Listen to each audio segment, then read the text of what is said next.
Hello students, in this lecture we discuss factor determining the price elasticity of demand, income elasticity of demand and cross elasticity of demand. First we discuss factor determining the price elasticity of demand. First point is nature of the commodity. Economics ਦੇ ਵਿੱਚ ਅਸੀਂ goods ਨੂੰ 3 categories ਦੇ ਵਿੱਚ divide ਕਰਦੇ ਹਾਂ, necessary goods, comforts goods and luxury goods. ਜਿਹੜੀ essential goods ਜਾਂ ਨਸੈਸਰੀ ਗੁੱਡਸ ਦੀ ਡਿਮਾਂਡ ਹੁੰਦੀ ਆ ਉਹ ਲੈਸ ਦੈਨ ਜਾਂ ਇਨ ਇਲਾਸਟਿਕ ਹੁੰਦੀ ਆ। Necessary goods like salt, kerosene oil ਹੋ ਗਿਆ, ਮਾਚਿਸ ਬਾਕਸ, ਡੇਲੀ ਰੂਟੀਨ 'ਚ ਜਿਹੜੀ ਅਸੀਂ ਲਾਈਫ ਨੂੰ ਯੂਜ਼ ਕਰਦੇ ਹਾਂ ਉਹਨਾਂ ਨੂੰ ਅਸੈਂਸ਼ੀਅਲ ਗੁੱਡਸ ਕਿਹਾ ਜਾਂਦਾ ਆ। ਕੰਜ਼ਿਊਮਰ ਇਹਨਾਂ ਨੂੰ ਬਾਏ ਕਰਨਾ ਹੀ ਪੈਂਦਾ, ਚਾਹੇ ਇਹਨਾਂ ਦੀ ਪ੍ਰਾਈਸ ਘੱਟ ਹੋਏ ਜਾਂ ਜ਼ਿਆਦਾ ਹੋਏ। ਇਸ ਲਈ ਪ੍ਰਾਈਸ ਦੇ ਚੇਂਜ ਹੋਣ ਨਾਲ ਇਹਨਾਂ ਗੁੱਡਸ ਦੀ ਡਿਮਾਂਡ 'ਤੇ ਜ਼ਿਆਦਾ ਇਫੈਕਟ ਨਹੀਂ ਪੈਂਦਾ, ਇਸ ਲਈ ਇਹਨਾਂ ਦੀ ਜਿਹੜੀ ਡਿਮਾਂਡ ਆ ਲੈਸ ਦੈਨ ਯੂਨਿਟੀ ਔਰ ਇਨ ਇਲਾਸਟਿਕ ਹੁੰਦੀ ਆ। On the other hand luxury goods like air conditioner, costly furniture, gold, diamonds and jewellery, ਇਹਨਾਂ ਦੀ ਡਿਮਾਂਡ ਆ ਗ੍ਰੇਟਰ ਦੈਨ ਯੂਨਿਟੀ ਹੁੰਦੀ ਆ ਕਿ ਪ੍ਰਾਈਸ ਵਿੱਚ ਚੇਂਜ ਹੋਣ ਨਾਲ ਇਹਨਾਂ ਦੀ ਡਿਮਾਂਡ 'ਤੇ ਬਹੁਤ ਜ਼ਿਆਦਾ ਇਫੈਕਟ ਪੈਂਦਾ। And comforts goods like milk, fan and cooler, ਇਹਨਾਂ ਦੀ ਜਿਹੜੀ ਡਿਮਾਂਡ ਆ ਯੂਨਿਟਰੀ ਇਲਾਸਟੀ ਹੁੰਦੀ ਆ, ਯੂਨਿਟੀ ਹੁੰਦੀ। ਦੈਟ ਮੀਨਸ ਕਿ ਜਿੰਨਾ ਪ੍ਰਾਈਸ ਵਿੱਚ ਚੇਂਜ ਹੁੰਦਾ ਡਿਮਾਂਡ ਦੇ ਵਿੱਚ ਵੀ ਸੇਮ ਉਨੀ ਹੀ ਪ੍ਰਪੋਰਸ਼ਨ ਵਿੱਚ ਚੇਂਜ ਆਉਂਦਾ ਹੈ। Next is availability of substitutes. Goods ਜਿਹੜੀਆਂ ਗੁੱਡਸ ਹੁੰਦੀਆਂ ਜਿਨ੍ਹਾਂ ਦੇ ਸਬਸਟੀਟਿਊਟਸ ਅਵੇਲੇਬਲ ਹੁੰਦੇ ਆ ਰੀਜ਼ਨੇਬਲ ਪ੍ਰਾਈਸ ਦੇ ਵਿੱਚ, ਲਾਈਕ ਟੀ ਐਂਡ ਕੌਫੀ ਆ ਸਬਸਟੀਟਿਊਟ ਗੁੱਡਸ ਆ, pen and ball pen, milkshake and lassi, sandals and chappal etcetera. ਇਹਨਾਂ ਦੀ ਜਿਹੜੀ ਡਿਮਾਂਡ ਆ ਮੋਰ ਇਲਾਸਟਿਕ ਹੁੰਦੀ ਆ ਜ਼ਿਆਦਾ, ਕਿਉਂਕਿ ਜਦੋਂ ਕਿਸੇ ਇੱਕ ਗੁੱਡਸ ਦੀ ਪ੍ਰਾਈਸ ਦੇ ਵਿੱਚ ਚੇਂਜ ਆਉਂਦਾ ਹੈ ਅਤੇ ਦੂਸਰੇ ਗੁੱਡਸ ਦੀ ਡਿਮਾਂਡ ਦੇ ਵਿੱਚ ਬਹੁਤ ਜ਼ਿਆਦਾ ਚੇਂਜ ਆਉਂਦਾ। Suppose coffee the price coffee becomes cheaper than tea, that means कि coffee ਦੀ ਪ੍ਰਾਈਸ ਘੱਟ ਗਈ ਟੀ ਦੇ ਕੰਪੈरेटिवली, ਕਿ people will substitute coffee for tea। ਲੋਕੀ ਪ੍ਰੈਫਰ ਕੀ ਕਰਨਗੇ ਕੌਫੀ ਨੂੰ ਟੀ ਦੀ ਜਗ੍ਹਾ 'ਤੇ। ਐਜ਼ ਅ ਰਿਜ਼ਲਟ ਜਿਹੜੀ ਕੌਫੀ ਦੀ ਡਿਮਾਂਡ ਆ ਬਹੁਤ ਜ਼ਿਆਦਾ ਵੱਧ ਜਾਏਗੀ ਜਦਕਿ ਟੀ ਦੀ ਡਿਮਾਂਡ ਘੱਟ ਜਾਏਗੀ। ਦੈਟ ਮੀਨਸ ਕਿ ਜਿਨ੍ਹਾਂ ਗੁੱਡਸ 'ਤੇ ਸਬਸਟੀਟਿਊਟਸ ਅਵੇਲੇਬਲ ਹੁੰਦੇ ਆ ਉਹਨਾਂ ਦੀ ਡਿਮਾਂਡ ਇਲਾਸਟਿਕ ਹੁੰਦੀ ਆ, ਅਤੇ ਜਿਹੜੇ ਕੋਮੋਡਿਟੀਜ਼ ਜਾਂ ਗੁੱਡਸ 'ਤੇ ਸਬਸਟੀਟਿਊਟਸ ਅਵੇਲੇਬਲ ਨਹੀਂ ਹੁੰਦੇ ਲਾਈਕ ਸਿਗਰਟਸ, ਲਿਕਰ ਹੋ ਗਿਆ, ਉਹਨਾਂ ਦੀ ਡਿਮਾਂਡ ਕੀ ਹੁੰਦੀ ਆ in elastic demand. Next is goods with different use. ਕੁਛ ਗੁੱਡਸ ਹੁੰਦੀਆਂ ਜਿਨ੍ਹਾਂ ਦੇ ਬਹੁਤ ਸਾਰੇ ਯੂਜ਼ਸ ਹੁੰਦੇ ਆ, ਉਹਨਾਂ ਦੀ ਜਿਹੜੀ ਡਿਮਾਂਡ ਹੁੰਦੀ ਆ ਉਹ ਇਲਾਸਟਿਕ ਡਿਮਾਂਡ ਹੁੰਦੀ। ਇਲਾਸਟਿਕ ਮਤਲਬ ਕਿ ਉਹਨਾਂ ਦੀ ਡਿਮਾਂਡ 'ਤੇ ਬਹੁਤ ਜ਼ਿਆਦਾ ਇਫੈਕਟ ਪੈਂਦਾ ਹੈ। ਫੋਰ ਐਗਜ਼ਾਮਪਲ ਇਲੈਕਟ੍ਰੀਸਿਟੀ ਆ, ਉਸਦੇ ਬਹੁਤ ਸਾਰੇ ਯੂਜ਼ ਆ, like it can be used for heating, lighting, cooling etcetera. ਜਦੋਂ ਇਲੈਕਟ੍ਰੀਸਿਟੀ ਦਾ ਚਾਰਜ ਹਾਈ ਹੁੰਦਾ ਆ it is used for lighting purpose only, but so its demand for other less essential use will fall considerably. That means ਕਿ ਜਦੋਂ electricity ਦੀ price ਜ਼ਿਆਦਾ ਹੋਏਗੀ ਤਾਂ ਉਸਨੂੰ ਅਸੀਂ ਸਿਰਫ ਲਾਈਟਿੰਗ ਪਰਪਸ ਲਈ ਯੂਜ਼ ਕਰਾਂਗੇ। ਦੈਟ ਮੀਨਸ ਕਿ ਉਸਦੀ ਡਿਮਾਂਡ 'ਤੇ ਬਹੁਤ ਇਫੈਕਟ ਪਏਗਾ। ਜੇ ਉਸਦੀ ਪ੍ਰਾਈਜ਼ਸ ਘੱਟ ਹੋਏਗੀ ਅਸੀਂ ਦੂਸਰੇ ਫੈਕਟਰਸ ਦੇ ਲਈ ਵੀ ਉਸਨੂੰ ਯੂਜ਼ ਕਰਾਂਗੇ। ਦੈਟ ਮੀਨਸ ਕਿ ਜਿਨ੍ਹਾਂ ਗੁੱਡਸ ਦੀ ਜਿਹੜੇ ਗੁੱਡਸ 'ਤੇ ਡਿਫਰੈਂਟ ਯੂਜ਼ ਹੁੰਦੇ ਆ ਉਹਨਾਂ ਦੀ ਡਿਮਾਂਡ ਕੀ ਹੁੰਦੀ ਆ elastic. Next is postponement of the use. ਜਿਹੜੇ ਗੁੱਡਸ ਦੀ ਡਿਮਾਂਡ ਨੂੰ ਅਸੀਂ ਫਿਊਚਰ ਦੇ ਲਈ ਪੋਸਟਪੋਨ ਕਰ ਸਕਦੇ ਹਾਂ ਉਹਨਾਂ ਦੀ ਡਿਮਾਂਡ ਕੀ ਹੁੰਦੀ ਆ ਇਲਾਸਟਿਕ ਡਿਮਾਂਡ ਹੁੰਦੀ ਆ। For example demand for building house can be postpone. Then ਜਿਹੜੀ ਤੁਸੀਂ ਇੱਕ ਬਿਲਡਿੰਗ ਬਣਾਉਣੀ ਆ, ਹਾਊਸ ਬਣਾਉਣਾ ਆ, ਉਹਦੀ ਅਗਰ ਤੁਸੀਂ ਡਿਮਾਂਡ ਨੂੰ ਪੋਸਟਪੋਨ ਕਰ ਸਕਦੇ ਆ ਦੈਨ ਉਹਦੇ ਨਾਲ ਕੀ ਹੋਏਗਾ demand for building material such as bricks, cement, sand and lime, gravel et cetera, ਉਹਨਾਂ ਦੀ ਜਿਹੜੀ ਡਿਮਾਂਡ ਆ ਵਿਲ ਬਿਕਮ ਇਲਾਸਟਿਕ, ਉਸ ਦੇ ਵਿੱਚ ਵੀ ਚੇਂਜ ਆਏਗਾ ਬਹੁਤ ਜ਼ਿਆਦਾ। ਔਨ ਦਾ ਅਦਰ ਹੈਂਡ ਜਿਨ੍ਹਾਂ ਗੁੱਡਸ ਦੀ ਡਿਮਾਂਡ ਨੂੰ ਅਸੀਂ ਪੋਸਟਪੋਨ ਨਹੀਂ ਕਰ ਸਕਦੇ, ਫੋਰ ਐਗਜ਼ਾਮਪਲ ਤੁਹਾਨੂੰ ਭੁੱਖ ਲੱਗੀ ਆ ਤਾਂ ਤੁਸੀਂ ਮੀਲਸ ਦੀ ਡਿਮਾਂਡ ਕਰਦੇ ਆ, ਡਰਿੰਕ ਦੀ ਜਾਂ ਕਿਸੇ ਡਰਿੰਕ ਦੀ, ਉਸ ਦੀ ਡਿਮਾਂਡ ਨੂੰ ਤੁਸੀਂ ਪੋਸਟਪੋਨ ਨਹੀਂ ਕਰ ਸਕਦੇ। ਕਿ ਤੁਹਾਨੂੰ ਭੁੱਖ ਲੱਗੀ ਤੁਸੀਂ ਉਸੇ ਟਾਈਮ ਫੂਡ ਦੀ ਡਿਮਾਂਡ ਕਰੋਗੇ, ਉਸਨੂੰ ਪੋਸਟਪੋਨ ਨਹੀਂ ਕੀਤਾ ਜਾ ਸਕਦਾ। ਇਸ ਲਈ ਉਸਦੀ ਜਿਹੜੀ ਡਿਮਾਂਡ ਹੋ ਕੀ ਹੋਏਗੀ ਇਨ ਇਲਾਸਟਿਕ ਡਿਮਾਂਡ। ਜਿਹੜੀ ਗੁੱਡਸ ਦੀ ਡਿਮਾਂਡ ਨੂੰ ਪੋਸਟਪੋਨ ਕਰ ਸਕਦੇ ਹਾਂ ਫਿਊਚਰਲੀ ਉਸਦੀ ਡਿਮਾਂਡ ਇਲਾਸਟਿਕ ਹੋਏਗੀ, ਜਿਸ ਨੂੰ ਨਹੀਂ ਕਰ ਸਕਦੇ ਉਸਦੀ ਡਿਮਾਂਡ ਇਨ ਇਲਾਸਟਿਕ ਹੋਏਗੀ। Next is income of the consumer. ਜਿਨ੍ਹਾਂ ਪੀਪਲਸ ਦੀ ਜਿਹੜੇ ਪੀਪਲਸ ਆ ਉਹ ਜਿਨ੍ਹਾਂ ਦੀ ਇਨਕਮ ਬਹੁਤ ਜ਼ਿਆਦਾ ਹੁੰਦੀ ਆ ਵੈਰੀ ਹਾਈ, ਅਤੇ ਇੱਕ ਹੁੰਦੀ ਆ ਜਿਨ੍ਹਾਂ ਦੀ ਬਹੁਤ ਘੱਟ ਹੁੰਦੀ ਆ, ਉਹਨਾਂ ਦੀ ਜਿਹੜੀ ਡਿਮਾਂਡ ਆ ਇਨ ਇਲਾਸਟਿਕ ਡਿਮਾਂਡ ਹੁੰਦੀ ਆ। ਬਿਕੋਜ਼ ਕਿਉਂਕਿ ਇਨਕਮ ਦੇ ਇਨਕਰੀਜ਼ ਦੇ ਫੋਲ ਹੋਣ ਦੇ ਨਾਲ ਉਹਨਾਂ ਦੀ ਜਿਹੜੀ ਡਿਮਾਂਡ 'ਤੇ ਬਹੁਤ ਲਿਟਲ ਬਿਟ ਇਫੈਕਟ ਪੈਂਦਾ ਹੈ। ਔਨ ਦਾ ਅਦਰ ਹੈਂਡ ਜਿਹੜੇ ਮਿਡਲ ਇਨਕਮ ਕਲਾਸ ਦੇ ਪੀਪਲ ਹੁੰਦੇ ਆ ਉਹਨਾਂ ਦੀ ਡਿਮਾਂਡ ਇਲਾਸਟਿਕ ਹੁੰਦੀ ਆ। Next is habit of the consumer.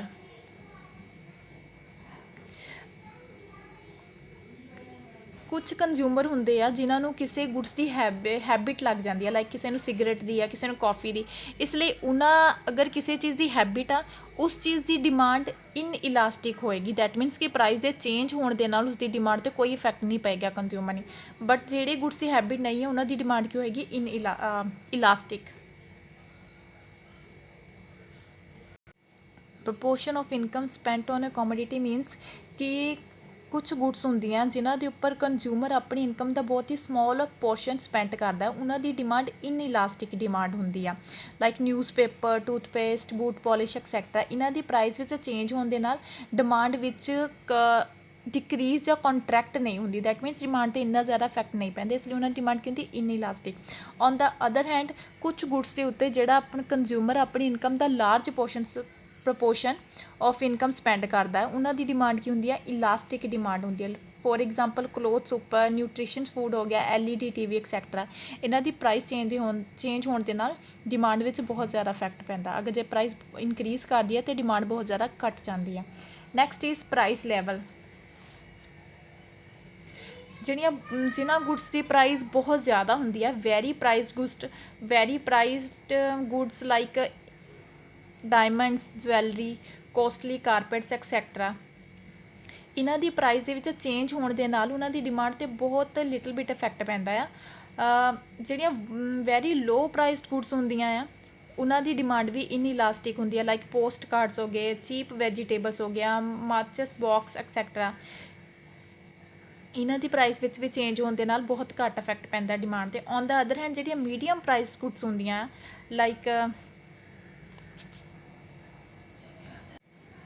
ਜਿਹੜੀਆਂ ਮੀਡੀਅਮ ਪ੍ਰਾਈਸ ਗੁਡਸ ਹੁੰਦੀਆਂ ਆ, ਜਿਹੜੀਆਂ ਕਿ ਨਾ ਤਾਂ ਬਹੁਤ ਜ਼ਿਆਦਾ ਐਕਸਪੈਂਸਿਵ ਹੁੰਦੀਆਂ ਅਤੇ ਨਾ ਹੀ ਬਹੁਤ ਜ਼ਿਆਦਾ ਚੀਪ, ਉਹਨਾਂ ਦੀ ਡਿਮਾਂਡ ਇਲਾਸਟਿਕ ਹੁੰਦੀ ਆ। ਦੈਟ ਮੀਨਸ ਕਿ ਜਿਹੜੀਆਂ ਵੈਰੀ ਹਾਈ ਪ੍ਰਾਈਸ ਗੁਡਸ ਹੁੰਦੀਆਂ ਅਤੇ ਵੈਰੀ ਲੋ ਪ੍ਰਾਈਸ ਗੁਡਸ, ਉਹਨਾਂ ਦੀ ਡਿਮਾਂਡ ਇਨ ਇਲਾਸਟਿਕ।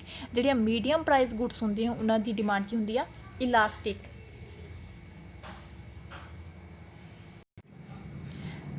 ਟਾਈਮ ਪੀਰੀਅਡ ਦੇ ਅਕੋਰਡਿੰਗ ਸ਼ਾਰਟ ਪੀਰੀਅਡ ਦੇ ਵਿੱਚ ਕਿਸੇ ਗੁਡਸ ਦੀ ਡਿਮਾਂਡ ਇਨ ਇਲਾਸਟਿਕ ਹੁੰਦੀ ਆ, ਬਟ ਲੌਂਗ ਪੀਰੀਅਡ ਦੇ ਵਿੱਚ ਜਿਹੜੀ ਡਿਮਾਂਡ ਆ ਉਹ ਇਲਾਸਟਿਕ ਹੋ ਜਾਂਦੀ ਆ। ਬਿਕੋਜ਼ ਲੌਂਗ ਪੀਰੀਅਡ ਦੇ ਵਿੱਚ ਹੋ ਸਕਦਾ ਕਿ ਕੰਜ਼ਿਊਮਰ ਦੇ ਹੈਬਿਟਸ ਅਤੇ ਫੈਸ਼ਨ ਵਿੱਚ ਚੇਂਜ ਆ ਜਾਏਗਾ। Next is joint demand. ਜਿਹੜੀਆਂ ਗੁਡਸ ਦੀ ਡਿਮਾਂਡ ਅਸੀਂ ਜੁਆਇੰਟਲੀ ਕਰਦੇ ਹਾਂ ਉਹਨਾਂ ਦੀ ਡਿਮਾਂਡ ਇਨ ਇਲਾਸਟਿਕ ਹੁੰਦੀ ਆ। For example car and petrol, pen and ink, camera and film. ਅਗਰ ਕਹਿੰਦੇ ਕਾਰ ਦੀ ਡਿਮਾਂਡ ਦੇ ਵਿੱਚ ਡਿਕਰੀਜ਼ ਜਾਂ ਫਾਲ ਨਹੀਂ ਹੁੰਦਾ, ਦੈਨ ਪੈਟਰੋਲ ਦੀ ਪ੍ਰਾਈਸ ਦੇ ਵਿੱਚ ਇਨਕਰੀਜ਼ ਹੋਣ ਦੇ ਨਾਲ ਉਸ ਦੀ ਡਿਮਾਂਡ ਵੀ ਕੰਟਰੈਕਟ ਨਹੀਂ ਹੁੰਦੀ। Next is income elasticity of demand. Income elasticity of demands ਕੀ ਹੁੰਦਾ ਹੈ ਕਿ when other things such as price of the given commodity, price of related goods, taste of the consumer etc. remaining constant, income elasticity of demand means the ratio of the percentage change in the quantity demanded to the percentage change in income. That means ਕਿ ਕਿਸੇ consumer ਦੀ income ਦੇ ਵਿੱਚ change ਹੋਣ ਦੇ ਨਾਲ ਉਸਦੀ demand ਦੇ ਵਿੱਚ ਕਿੰਨੇ % ਚੇਂਜ ਆਉਂਦਾ ਆ, ਜਦੋਂ ਦੂਸਰੀ ਸਾਰੀ ਡਿਮਾਂਡ ਨੂੰ ਇਫੈਕਟ ਕਰਨ ਵਾਲੀਆਂ ਚੀਜ਼ਾਂ ਕੌਨਸਟੈਂਟ ਰਹਿੰਦੀਆਂ। ਇਨਕਮ ਇਲਾਸਟੀਸਿਟੀ ਆਫ ਡਿਮਾਂਡ ਵਿੱਚ ਅਸੀਂ ਇਨਕਮ ਅਤੇ ਡਿਮਾਂਡ ਦੇ ਰਿਲੇਸ਼ਨ ਨੂੰ ਸਟੱਡੀ ਕਰਦੇ ਹਾਂ। measurements of income elasticity of demand, percentage change in income and percentage change in quantity demanded। ਇਸ ਫਾਰਮੂਲੇ ਦੇ ਨਾਲ ਅਸੀਂ ਇਨਕਮ ਇਲਾਸਟੀਸਿਟੀ ਆਫ ਡਿਮਾਂਡ ਨੂੰ ਮੇਜ਼ਰ ਕਰ ਸਕਦੇ ਹਾਂ। Next is degree of income elasticity of demand. First is positive income elasticity of demand. Positive income elasticity of demand ਕੀ ਹੁੰਦੀ ਆ ਕਿ ਜਦੋਂ ਕਿਸੇ ਕੰਜ਼ਿਊਮਰ ਦੀ ਇਨਕਮ ਇਨਕਰੀਜ਼ ਕਰਦੀ ਹੈ ਉਸ ਦੇ ਕਾਰਨ ਉਸਦੀ ਡਿਮਾਂਡਸ ਆਫ ਗੁਡਸ ਵੀ ਇਨਕਰੀਜ਼ ਕਰਦੀ ਆ, ਐਂਡ ਅਗਰ ਉਸਦੀ ਇਨਕਮ ਡਿਕਰੀਜ਼ ਕਰਦੀ ਹੈ ਤਾਂ ਡਿਮਾਂਡ ਫॉर ਗੁਡਸ ਵੀ ਡਿਕਰੀਜ਼ ਕਰਦੀ ਆ। Income elasticity of demand positive ਹੁੰਦੀ ਆ in case of normal goods ਦੇ ਵਿੱਚ। ਇਸ ਡਾਇਗਰਾਮ ਵਿੱਚ ਦੇਖੋ OX ਤੇ ਕੁਆਂਟਿਟੀ ਨੂੰ ਮੇਜ਼ਰ ਕੀਤਾ ਗਿਆ, OY ਤੇ ਇਨਕਮ ਨੂੰ। ਜਦੋਂ ਇਨਕਮ OB ਸੀ, ਕੁਆਂਟਿਟੀ ਇਨਕਰੀਜ਼ ਹੋ ਕੁਆਂਟਿਟੀ ਡਿਮਾਂਡਡ ਕਿੰਨੀ ਸੀ OQ, ਇਨਕਮ ਇਨਕਰੀਜ਼ ਕਰਕੇ AB ਹੋਈ, ਕੁਆਂਟਿਟੀ ਇਨਕਰੀਜ਼ ਕਰਕੇ ਡਿਮਾਂਡਡ OQ1 ਹੋ ਗਈ। ਦੈਟ ਮੀਨਸ ਕਿ ਇਨਕਮ ਦੇ ਇਨਕਰੀਜ਼ ਹੋਣ ਦੇ ਨਾਲ ਕੁਆਂਟਿਟੀ ਡਿਮਾਂਡਡ ਵੀ ਇਨਕਰੀਜ਼ ਹੋ ਗਈ।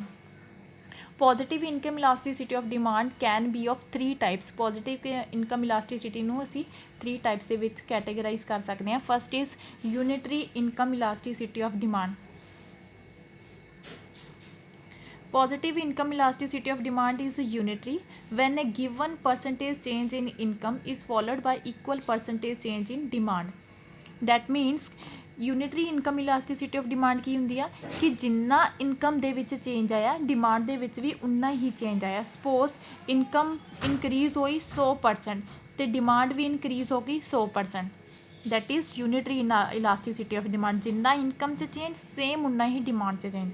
ਲੈਸ than unitary elasticity of demand ਕੀ ਆ ਕਿ ਜਿੰਨਾ ਇਨਕਮ ਦੇ ਵਿੱਚ ਚੇਂਜ ਆਇਆ ਡਿਮਾਂਡ ਦੇ ਵਿੱਚ ਉਸ ਨਾਲੋਂ ਘੱਟ ਚੇਂਜ ਆਇਆ। ਸਪੋਜ਼ ਇਨਕਮ ਇਨਕਰੀਜ਼ ਹੋਈ ਆ 100% ਬਟ ਜਿਹੜੀ ਡਿਮਾਂਡ ਇਨਕਰੀਜ਼ ਹੋਈ ਆ ਉਹ just 50%। That is known as less than unitary elasticity of demand. Next is more than unitary elasticity of demand. More than unitary income elasticity of demand ਕੀ ਆ ਕਿ ਜਿੰਨਾ ਇਨਕਮ ਦੇ ਵਿੱਚ ਚੇਂਜ ਆਇਆ ਕੰਜ਼ਿਊਮਰ ਦੀ ਇਨਕਮ ਦੇ ਵਿੱਚ ਜਿੰਨਾ ਚੇਂਜ ਆਇਆ ਆ ਡਿਮਾਂਡ ਦੇ ਵਿੱਚ ਉਸ ਨਾਲੋਂ ਜ਼ਿਆਦਾ ਚੇਂਜ ਆਉਂਦਾ ਹੈ। ਸਪੋਜ਼ ਅਗਰ ਇਨਕਮ 100% ਇਨਕਰੀਜ਼ ਕੀਤੀ ਆ ਬਟ ਡਿਮਾਂਡ ਦੇ ਵਿੱਚ ਚੇਂਜ ਕਿੰਨਾ ਆਇਆ 200% ਇਨਕਰੀਜ਼ ਕੀਤੀ, ਉਸ ਨੂੰ ਬੋਲਿਆ ਜਾਂਦਾ ਹੈ more than unitary elasticity of demand. Next is negative income elasticity of demand. Negative income elasticity of demand ਕੀ ਹੁੰਦੀ ਆ ਕਿ ਜਦੋਂ increase in the income of the consumer is accompanied by fall in demand of a goods and decrease in income is followed by rise in demand. That means ਕਿ ਜਦੋਂ ਕਿਸੇ consumer ਦੀ income increase ਕਰਦੀ ਆ ਉਸ ਦੇ ਕਾਰਨ ਉਸਦੀ ਡਿਮਾਂਡ ਫॉर ਗੁੱਡਸ ਘੱਟ ਜਾਂਦੀ ਆ ਅਤੇ ਜਦੋਂ ਉਸਦੀ ਇਨਕਮ ਡਿਕਰੀਜ਼ ਕਰਦੀ ਆ ਅਤੇ ਗੁੱਡਸ ਦੀ ਜਿਹੜੀ ਡਿਮਾਂਡ ਆ ਉਹ ਇਨਕਰੀਜ਼ ਕਰ ਜਾਂਦੀ ਹੈ, ਉਸ ਨੂੰ ਬੋਲਦੇ ਆ negative income elasticity of demand. That means inverse relation ਜਦੋਂ ਹੁੰਦਾ ਹੈ ਉਸ ਨੂੰ ਬੋਲਦੇ negative income elasticity of demand. Negative income elasticity of demand refers to inferior goods also known as Giffen goods. Inferior goods ਅਤੇ ਗਿਫਨ ਗੁੱਡਸ ਦੇ ਵਿੱਚ ਜਿਹੜੀ ਡਿਮਾਂਡ ਆ ਉਹ ਨੈਗੇਟਿਵ ਇਨਕਮ ਇਲਾਸਟੀਸਿਟੀ ਹੁੰਦੀ ਆ। ਸਪੋਜ਼ ਜਦੋਂ ਕੰਜ਼ਿਊਮਰ ਦੀ ਇਨਕਮ 10 ਸੀ ਡਿਮਾਂਡ ਕਿੰਨੀ ਸੀ 4 ਕੁਆਂਟਿਟੀ, ਇਨਕਮ ਇਨਕਰੀਜ਼ ਹੋਈ ਡਿਮਾਂਡ ਘੱਟ ਗਈ। That is negative income elasticity of demand downward ਆ। Next is zero income elasticity of demand. Income elasticity of demand is zero when change in income of consumer evoked no change in his demand. Zero income elasticity of demand ਕਦੋਂ ਹੁੰਦੀ ਹੈ ਜਦੋਂ consumer ਦੀ income ਦੇ ਵਿੱਚ change ਹੋਣ ਦੇ ਨਾਲ ਉਸ ਦੀ ਡਿਮਾਂਡ ਦੇ ਵਿੱਚ ਕੋਈ ਚੇਂਜ ਨਹੀਂ ਹੁੰਦਾ, ਉਸ ਨੂੰ ਬੋਲਦੇ ਆ zero income elasticity of demand. Necessary goods ਦੇ ਵਿੱਚ like kerosene oil salt etcetera ਇਹਨਾਂ ਦੀ ਡਿਮਾਂਡ ਕੀ ਹੁੰਦੀ ਆ zero income elasticity of demand. OY ਤੇ ਇਨਕਮ ਨੂੰ ਮੇਜਰ ਕੀਤਾ ਕਿਸ ਤੇ ਕੁਆਂਟਿਟੀ ਨੂੰ ਜਦੋਂ ਪ੍ਰਾਈਸ 10 ਸੀ 20 ਸੀ ਬਟ ਜਿਹੜੀ ਡਿਮਾਂਡ ਸੀ ਉਹ 4 ਯੂਨਿਟ ਸੀ। ਦੈਟ ਮੀਨਸ ਉਹ ਕੌਨਸਟੈਂਟ ਆ, ਉਸ ਦੇ ਉੱਪਰ ਇਨਕਮ ਦੇ ਇਨਕਰੀਜ਼ ਜਾਂ ਡਿਕਰੀਜ਼ ਹੋਣ ਦਾ ਕੋਈ ਫਰਕ ਨਹੀਂ ਪੈਂਦਾ। Next is cross elasticity of demand. Cross elasticity of demand ਕੀ ਹੁੰਦਾ ਆ ਕਿ ਜਦੋਂ ਅਸੀਂ ਦੋ ਗੁੱਡਸ ਦੇ ਰਿਲੇਸ਼ਨਸ਼ਿਪ ਨੂੰ ਮੇਜ਼ਰ ਕਰਦੇ ਹਾਂ ਕਿ ਇੱਕ ਗੁੱਡਸ ਦੀ ਪ੍ਰਾਈਸ ਦੇ ਵਿੱਚ ਚੇਂਜ ਹੋਣ ਦੇ ਨਾਲ ਦੂਸਰੀ ਗੁੱਡਸ ਦੀ ਡਿਮਾਂਡ 'ਤੇ ਕੀ ਇਫੈਕਟ ਪੈਂਦਾ ਹੈ ਉਸ ਨੂੰ ਬੋਲਦੇ ਹਾਂ cross elasticity of demand. measurements of cross elasticity of demand, that means percentage change in the price of good Y, percentage change in quantity demanded of good X, ਕਿ Y goods ਦੀ price ਦੇ ਵਿੱਚ change ਹੋਣ ਦੇ ਨਾਲ X good ਦੀ demand ਦੇ ਵਿੱਚ ਕਿੰਨਾ % change ਆਇਆ ਉਸ ਨੂੰ ਬੋਲਦੇ ਆ cross elasticity of demand. Next is degree of cross elasticity of demand. Cross elasticity of demand can be of 3 types. First one is positive.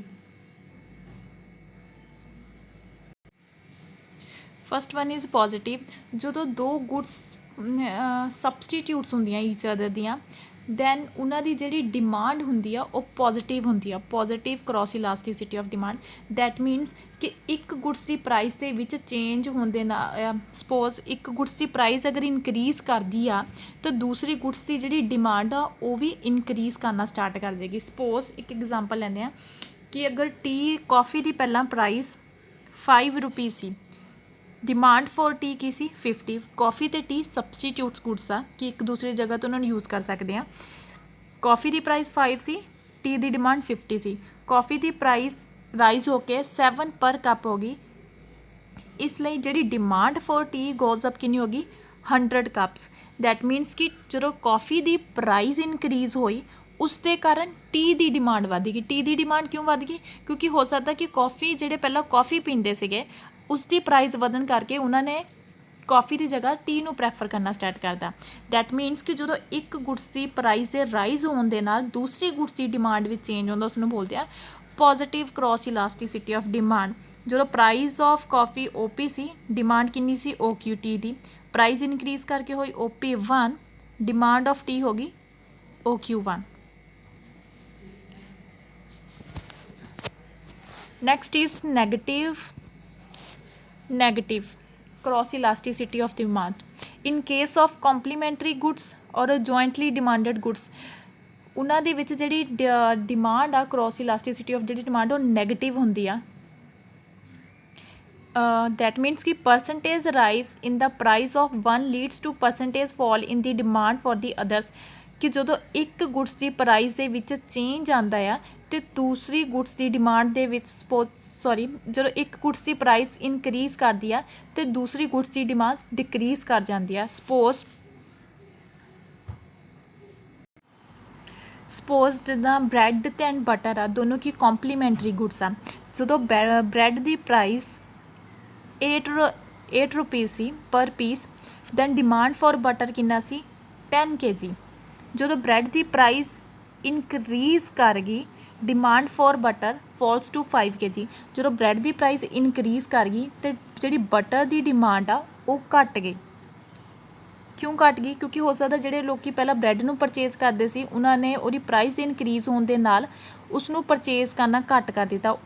Bread की डिमांड घट होने के कारण ऑटोमैटिकली जी बटर की डिमांड वो भी घट जाएगी। इसलिए कॉम्पलीमेंटरी गुड्स की है कि एक दी प्राइस इनक्रीज होने के नाल दूसरे की डिमांड के विच डिक्रीज आता उसनूं बोलते कॉम्पलीमेंटरी उसनूं बोलते हैं हाँ जी उसनूं कॉम्पलीमेंटरी गुड्स बोलिया जाता। इसलिए कॉम्पलीमेंटरी गुड्स की जी क्रॉस इलास्टिसिटी ऑफ डिमांड होंगी वो नैगेटिव होंगी है। डायग्राम विच देखो ओ जो प्राइस कितनी सी O P, demand for butter कितनी सी ओ क्यू। जो प्राइस इनक्रीज ब्रैड की प्राइस इनक्रीज होकर ओ पी 1 हो गई, डिमांड घट के ओ क्यू 1 रह गई। Next is zero cross elasticity of demand. Cross elasticity of demand is zero when two goods are not related to each other. जो दो गुड्स एक दूसरे के नाल कोई भी रिलेशन नहीं होंदा, कोई भी रिलेटेड नहीं करती एक दूसरे उन्होंने की जी डिमांड होंगी है zero cross elasticity of demand होंगी है। For example rise in the price of wheat will have no effect on the demand for shoes. कि वीट के प्राइस में चेंज होने नाल शूज़ की डिमांड उपर कोई इफैक्ट नहीं पैंदा। Now next is importance of price elasticity of demand. First point is determination of price under monopoly. एक जोड़ा मोनोपलिस्टिक आ वो अपने प्रोडक्ट की प्राइस नू डिटरमिन करते time price elasticity of demand नू ध्यान में रख के करता है। जे उसनू लगता है कि उसके प्रोडक्ट की जी डिमांड आ इलास्टिक आ वो की करेगा घट प्राइस फिक्स करेगा, ताकि अगर घट प्राइस फिक्स करेगा उस नाल उसकी डिमांड ज़्यादा होएगी तो उसनू टोटल रेवन्यू ज़्यादा है। अगर उसनू लगता है कि उसके प्रोडक्ट की डिमांड इन इलास्टिक आ दैन वो की करेगा हाई प्राइस फिक्स करेगा अपने प्रोडक्ट की। Next is price discrimination. Price discrimination when a monopolistic sells his product at different price it is called price discrimination. जो एक मोनोपलिस्टिक अपने सेम प्रोडक्ट नू डिफरेंट कंज्यूमर नू डिफरेंट प्राइस के उपर सेल करता है उसनू बोलिया जाता है प्राइस डिस्क्रिमिनेशन। जोड़ा मोनोपलिस्टिक आ उन्होंने कंज्यूमरस तो ज़्यादा प्राइस चार्ज करेगा जिन्हों की जी डिमांड आ इन इलास्टिक आ। इन इलास्टिक मतलब कि प्राइस के घट या वध होंगे ना उन्होंने डिमांड पर कोई इफैक्ट नहीं करेगा। दैट मीनस जिन्ना कंज्यूमर की डिमांड इन इलास्टिक होएगी उन्होंने तो ज़्यादा प्राइस चार्ज करेगा और जिन्हों की डिमांड इलास्टिक होएगी उन्होंने तो घट प्राइस चार्ज करेगा। For example demand for electricity for domestic use is inelastic, इसलिए इलैक्ट्रीसिटी बोर्ड की करते हैं, high rate of electricity charge करते हैं फॉर डोमैसटिक यूज़ ਲਈ। On the other hand demand for electricity for industrial use is elastic. अगर rate of electricity high होएगा तो जी इंडस्ट्रीज़ आ वो की करनगे डीजल कोल तो अदर ऑयल्स नू अपनी मशीनस नू चलाने यूज़ करना स्टार्ट कर देंगे। इसलिए जिहड़ा इलैक्ट्रीसिटी बोर्ड आ और जिहड़ा rate of low rate charge करता है इंडस्ट्रीयल यूज़ के लिए। Next is price determination of joint supply. Goods which are produced simultaneously in the same act of production are called joint supply goods. For example, cotton and cotton seeds, oil and oil cake, etc. इन्हां goods की जो असी price ਨੂੰ fix ਕਰਦੇ ਹਾਂ, ਕੋਈ ਵੀ ਜਿਹੜਾ ਐਂਟਰਪ੍ਰੀਨੋਰ ਆ ਉਹ ਇਲਾਸਟੀਸਿਟੀ ਆਫ ਡਿਮਾਂਡ ਨੂੰ ਧਿਆਨ ਵਿੱਚ ਰੱਖ ਕੇ ਕਰਦਾ। ਜੇ ਕਹਿੰਦੇ ਕਾਟਨ ਦੀ ਡਿਮਾਂਡ ਇਨ ਇਲਾਸਟਿਕ ਆ and cotton seeds the elastic ਆ, तो कॉटन की जी प्राइस वो ज़्यादा फिक्स की जाएगी तो कॉटन सीड्स की घट प्राइस फिक्स करेगा। Next is advantage to finance minister. एक फाइनांस मिनिस्टर टैक्स लगाने के टाइम न्यू टैक्स में जो प्लान करता किमें लगाने वो इलास्टिसिटी ऑफ डिमांड को ध्यान में रख के करता। सपोज कि उन्होंने पता कि इन्हां गुड्स की डिमांड इलास्टिक आ कि प्राइस के घट वध होने के नाल डिमांड तो बहुत ज़्यादा चेंज पेगा, इसलिए उन्होंने की करता टैक्स रेट में घट रखता है। जिन्हां गुड्स की डिमांड इन इलास्टिक होएगी पता कि अगर टैक्स ज़्यादा भी रखता लोग फिर भी उसनों परचेज करेंगे। जिन्हां गुड्स की डिमांड इसलिए इन इलास्टिक होंदी है उन्हां दे उपर टैक्स रेट हाई चार्ज किया जाता है। Next is distribution of burden of taxation. The concept of price elasticity of demand is important in determining the burden of indirect taxes like sale tax, excise duty, etc. on producer and consumers. Price elasticity of demand बहुत important है। इस तो असीं ये determine कर सकते हैं कि जिहड़ा इनडायरैक्ट टैक्स आ, इनडायरैक्ट टैक्स किहड़े हुंदे जिहड़े लाइक सेल टैक्स हो गया, एक्साइज ड्यूटी हो गया, उन्हां दा जिहड़ा बर्डन है वो प्रोड्यूसर्स के उपर पैंदा है कि कंज्यूमर्स के उपर ज़्यादा पैंदा। अगर गुड्स की डिमांड इन इलास्टिक आ तो जिहड़ा इनडायरैक्ट टैक्स का बर्डन है वो ज़्यादा कंज्यूमर ते पेगा, क्योंकि अगर टैक्स के इंपोजिशन के नाल जो प्राइस इनक्रीज़ कर जाती है बट लोग फिर भी उसकी ज़्यादा डिमांड करते उस गुड्स की, दैट मीनस कि डिमांड इन इलास्टिक आ, उस टाइम जिहड़ा ज़्यादा बर्डन आ कंज्यूमर्स उपर पेगा। दैट मीन जो किसी गुड्स की डिमांड इन इलास्टिक आ दैन इनडायरैक्ट टैक्स का जिहड़ा बर्डन आ कंज्यूमर उपर पेगा। बट अगर जिहड़ी डिमांड इलास्टिक आ then burden of indirect tax किस उपर ज़्यादा पेगा, प्रोड्यूसर के उपर ज़्यादा पेगा। Next is international trade. International trade, the concept of elasticity of demand is also important in the field of international trade. Suppose India export कर दिया इंग्लैंड नूं, अगर इंडिया की जिहड़ी गुड्स आ इंग्लैंड दे विच उन्हां दी बहुत ज़्यादा डिमांड आ, दैट मीनस कि अगर इंडिया ज़्यादा भी प्राइस चार्ज करता है फिर भी उस गुड्स की डिमांड इंग्लैंड दे विच बहुत ज़्यादा है, तो उस गुड्स की जी प्राइस दैट मीनस वो गुड्स की आ इन इलास्टिक आ, जो किसी गुड्स की प्राइस के ज़्यादा करन ते भी दूसरी कंट्री के विच उसकी डिमांड ते कोई इफैक्ट नहीं पैंदा, वो की होएगी inelastic demand. On the other hand अगर इंपोर्टिंग कंट्री के विच डिमांड इलास्टिक आ दैन की करेगा, प्राइस नू लो करेगा ताकि उसकी गुड्स की डिमांड इनक्रीज़ हो जाए। इस तरह international concept they which elasticity of demand बहुत ही इंपॉर्टेंट आ। इस दे अकॉर्डिंग एक कंट्री फिक्स करती है कि अपने प्रोडक्ट की प्राइस कितनी फिक्स करनी है। अगर दूसरी कंट्री दे विच उसके प्रोडक्ट की डिमांड इन इलास्टिक आ तो ज़्यादा प्राइस चार्ज करेगा, अगर डिमांड इलास्टिक आ दैन लो प्राइस चार्ज करेगा। Next is importance for the policy of nationalisation. A policy by virtue of which industries and enterprises are brought under the ownership, control and management of the government is called policy of nationalizations. ਜਿਹੜੇ products ਦੀ demand inelastic ਹੁੰਦੀ ਆ, government ਉਹਨਾਂ enterprise ਨੂੰ nationalise ਕਰ ਜਾਂਦੀ ਆ। For example electricity, supply of water, telephone and railways, ਇਹਨਾਂ ਦੀ ਜਿਹੜੀ ਡਿਮਾਂਡ ਆ ਇਨ ਇਲਾਸਟਿਕ ਹੁੰਦੀ ਆ। ਇਹਨਾਂ ਦੀ ਜਿਹੜੀ ਸਰਵਿਸਿਜ਼ ਦੀ ਜਿਹੜੀ ਇਹਨਾਂ ਸਰਵਿਸ ਦੀ ਜਿਹੜੀ ਪ੍ਰਾਈਜ਼ ਨੂੰ ਬਹੁਤ ਜ਼ਿਆਦਾ ਚਾਰਜ ਕੀਤਾ ਜਾ ਸਕਦਾ ਅਗਰ ਪ੍ਰਾਈਵੇਟ ਐਂਟਰਪ੍ਰੀਨੋਰਸ